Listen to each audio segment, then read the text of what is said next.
นั่งเรือมานะครับกลัวนะครับสวยงามนะครับที่นครสวรรค์ตัวมีเป็นพันไร่เลยนะครับสวยงามครับนี่นะครับเรือนี่พาเลาะ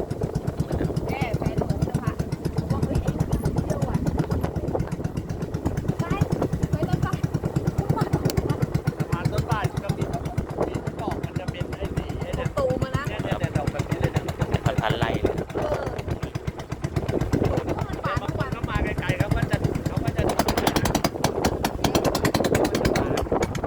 นี่นะลองผ่านแม่น้ำสอง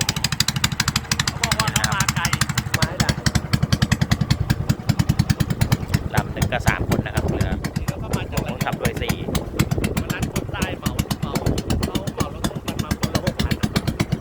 ี่นะทุ่งบัวแดงของนครสวรรค์เรานะครับสวยงามครับ